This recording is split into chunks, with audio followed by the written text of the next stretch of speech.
nuestra farmacia de guardia. Hoy vamos a hablar de anticonceptivos. Tenemos varios datos, fíjense. En España es el país europeo donde más mujeres, fíjense, utilizan el condón, un 52%. Y el resto de los métodos se utilizan pues mucho menos. Hablamos, por ejemplo, del DIU en un 10% de los casos y la vasectomía en tan solo un 5,6% de los casos. Pedro, como siempre en esta parte del programa, yo te abandono. Adelante. Luego volveré contigo porque vamos a abordar este asunto con nuestra querida amiga ya del programa, Laura Botella. Muy buenas tardes. Toca hablar de anticonceptivos y de fertilidad. Cuéntanos qué nos puedes contar de todo ello. Buenos días, Wendy. ¿Qué tal?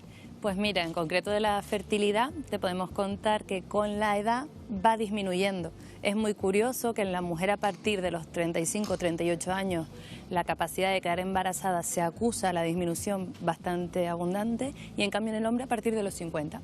Tarda un poquito más. Es que siempre escuchamos a muchas mujeres que tienen esa cierta dificultad para quedarse embarazadas cuando ya llegan a cierta edad. ¿Y se puede hacer algo para aumentar esa fertilidad, Laura? Siempre, aquí siempre traemos soluciones. Muy bien, atentos en casa, ¿eh? Vamos a contar un poquito aquí.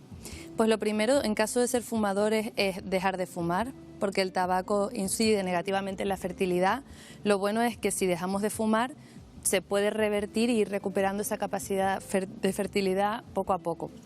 Mantener un peso normal, porque el exceso de peso no es bueno para la fertilidad y de hecho tampoco es bueno para la fecundación in vitro y la extrema delgadez tampoco. Hacer ejercicio también es muy saludable, no a una intensidad extrema, pero sí frecuentemente. Evitar el alcohol, cuidar la dieta y la alimentación, que para eso nos ponen recetas súper saludables en el espacio anterior, porque también puede mejorar la calidad del semen, por ejemplo.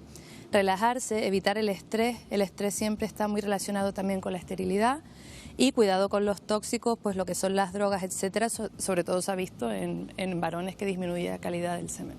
Pues estos son algunos de los apartados que debemos mejorar y que debemos tener en cuenta para aumentar la fertilidad. Eso por un lado, pero ¿y qué nos puedes contar de los anticonceptivos?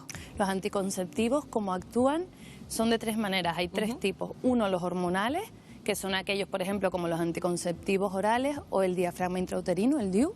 Hay otros que son de esterilización, por ejemplo, la vasectomía o la ligadura de trompas, y existen otros que son también diferentes, como es de barrera, el preservativo masculino y el femenino. Precisamente de barrera cuando hemos hablado de las ITS, ¿no?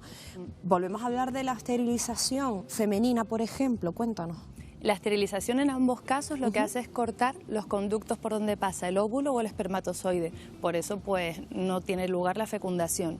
¿Qué pasa? Que la femenina es un poquito más difícil de realizar porque la femenina hay que introducir un tubito en la parte del abdomen. Ahí estamos viendo ahora mismo en pantalla que se ve clarito, ¿no? Ese corte. Exacto. Y en la masculina es un poco más sencilla, es una cirugía ambulatoria y también ambas tenemos que considerarlas como permanentes, aunque tienen alguna posibilidad de reversibilidad. Es mucho más fácil a la hora de intervenir en estos casos la masculina, ¿no? La vasectomía. Más sencilla. Pero no sé por qué me da que son menos los hombres que se la realizan y las medidas las toman más las mujeres. Porque la mujer creo que es la que se queda embarazada. Entonces ella es bastante consciente supongo, de su decisión. Hablamos ahora de los anticonceptivos hormonales, Laura.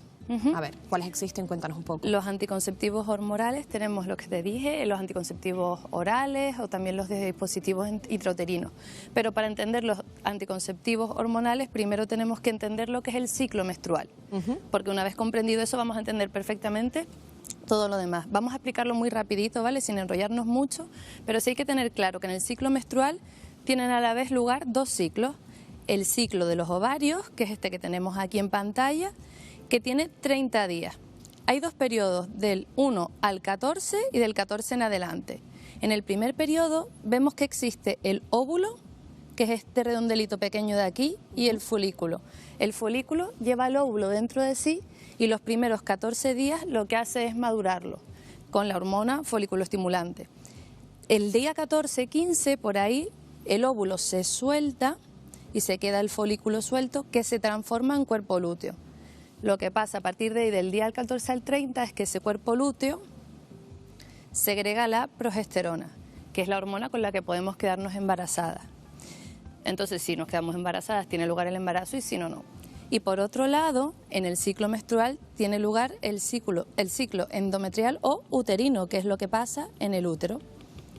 Aquí lo que sucede es del día 1 al 14, como dijimos antes, los primeros días, del día 1 al 5, tenemos la regla, la menstruación. Se produce una descamación del endometrio y tenemos sangrado. Y luego, con todas las secreciones hormonales que hay, la pared del útero se va engrosando. Se produce un grosor de la pared del útero, que es el endometrio. Lo mismo sucede si nos quedamos embarazadas, tiene lugar la implantación del embrión y si no, no. ¿Cómo actúan los anticonceptivos hormonales? Pues primero evitan esa implantación, segundo inhiben la ovulación que acabamos de explicar y tercero también hacen impermeable a los espermatozoides lo que segrega la cervix. Así actuarían los anticonceptivos hormonales. Yo no sé si ustedes lo están viendo, pero delante de mí hay como unos botes con agua, unas naranjas y ustedes están diciendo, ¿qué tendrá que ver esto? Pues no se preocupen, porque aquí hay una explicación donde lo vamos a poder ver mucho más claro desde casa. A ver, cuéntanos, Laura. Sí, no es porque nos vayamos a hacer un zumo. A ver, vamos a ver. Hemos puesto, si se fijan, 3 naranjas con 3 flotabilidades diferentes para verlo más gráfico. Esta que está aquí, que está en el fondo, representaría al acto de tener relaciones sexuales sin usar anticonceptivos y sin usar mecanismos barrera que nos protejan frente a ETS, con lo cual la naranja se hundiría. En este que tenemos aquí, que tenemos la mitad de la naranja está a medias, tiene mitad cáscara, mitad no. Entonces sí, está a medio flotar, ¿no? ¿Por qué? Porque es verdad que me estoy protegiendo para no quedarme embarazada si no lo deseo, pero las ETS no están protegidas, porque si yo no uso preservativo, pero uso el anticonceptivo, pues me quedo a medio camino. Y en esta, que tiene la piel completa, hablamos del mecanismo de protección en caso de no querer un embarazo porque estoy con el anticonceptivo y además he utilizado un mecanismo barrera como es el preservativo para protegerme de las ETS. Que esta es la opción recomendable. Siempre. Anticonceptivos además también se utilizan para otros fines. ¿Cuáles? Sí, hay veces que se utilizan para regular, por ejemplo, los periodos, en tratamientos dermatológicos también para las mujeres que tienen una secreción hormonal diferente, en hiperandrogenismo, por ejemplo, en caso de endometriosis, para el dolor menstrual. Incluso precisamente muchas mujeres también para el tema de la anemia, ¿no? También lo suelen mandar, o para los dolores de regla. Sí, porque como regulan los periodos y hacen su duración más corta y menos frecuente, regula un poco lo que es la anemia. Ayuda un poquito, ¿vale? Porque tienes menos sangrado. Y por cierto, brevemente, Laura, porque quiero avanzar, que todavía nos quedan algunas cositas, esto siempre lo debe pautar el ginecólogo y tenerlo en cuenta, ¿no? Que no podemos tomarnos aquí cualquier cosa porque queremos. Siempre, porque como es un medicamento, como todo tiene efectos adversos y han de tenerse en cuenta, por eso el médico debe ser el prescriptor. No. Vamos a hablar de prospectos con algunos anticonceptivos. Quiero que nuestra querida compañera realizadora enfoque este momento que parece una Biblia, porque esto es el prospecto de un medicamento. Del anillo vaginal, que es un anticonceptivo hormonal. Fíjense ustedes la cantidad de indicaciones que nos da. Esto asusta mucho, Laura. Sí, de hecho... ¿Quién se lee todo esto? Eso es uno de los problemas, que muchas veces los pacientes vienen con miedo porque lo primero es que ven eso y les entra pavor, ¿no? Y no deberían de tenerlo, porque cuando tenemos un prospecto amplio lo que significa es que conocemos perfectamente el medicamento. Y muchos de los efectos adversos que tenemos, que hemos de decir que los anticonceptivos son muy seguros, son poco frecuentes, que es de 1 a 100 casos o 1 a 1000, o muy raros, que son de 1 a 1000 o 1 a 10.000. Lo que pasa es que hay que indicarlo. Bueno, pues si te parece, Laura, vamos a abrir rápidamente nuestro Canarias Pregunta, porque lo cierto es que a muchos canarios les surgen dudas con respecto, pues bueno, a los anticonceptivos. Si te parece, escuchamos la primera pregunta. Ahí va. ¿La marcha atrás es un método anticonceptivo eficaz? La marcha atrás es un método eficaz. Es que no sé cómo decir si efecto. En principio no, porque como decimos aquí en Canarias, antes de llover chispea, ¿no? Siempre antes de la eyaculación final existe un líquido preseminal que se segrega y no tendría sentido porque podría haber la opción de embarazo. Claro, hay posibilidades. Escuchen bien, vamos con la segunda pregunta. ¿Cómo debo actuar si me olvido de 1 o 2 pastillas anticonceptivas? En ese caso, durante ese mes, hasta la siguiente pauta mensual, debería tener un mecanismo barrera, un preservativo, porque es lo recomendable, no está totalmente protegida, aunque en cada prospecto de cada anticonceptivo oral vengan las indicaciones pautadas. Y por último, escuchen, aquí va la tercera pregunta. ¿La pastilla del día después es abortiva? Laura. Lo que viene siendo abortiva significa que interrumpe un embarazo. En sí, no. Es verdad que ayuda a prevenirlo en caso de ser no deseado.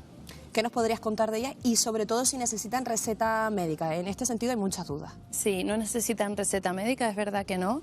Aquí tenemos un resumen chiquitito, Lo primero es que han de tomarse tan pronto como sea posible, es decir, su mayor efectividad es en las primeras 24 horas. Tienen una ventana de 48-72 horas de efectividad después del acto sexual que ha llevado el riesgo. Los ciclos menstruales que no sean predecibles, es decir, que sean irregulares, etcétera, no son los únicos donde han de tomarse. Aunque tu regla sea calcada, etcétera, también se recomienda hacerlo. Han de utilizarse protección el resto del ciclo menstrual. Tenemos que tener claro que la píldora del día después es un mecanismo de urgencia que ha de utilizarse en momentos puntuales, no como un sistema anticonceptivo, y ese mes que te la tomas has de estar con protección de barrera también. Y que lo que les estaba diciendo, no es un método anticonceptivo habitual. También existen otras indicaciones, como que si tomas una serie de antibióticos tiene la posibilidad de no ser tan efectiva, por eso ese mes tienes que tomarla también con preservativos, etcétera. Bueno, nos quedamos precisamente con esas claves, esas recomendaciones, como siempre, de muy buena mano. Laura Botella, gracias A ustedes por habernos contado. Pues bueno, cómo es un poco pues la situación de los anticonceptivos y cómo se debe usar, que es importante.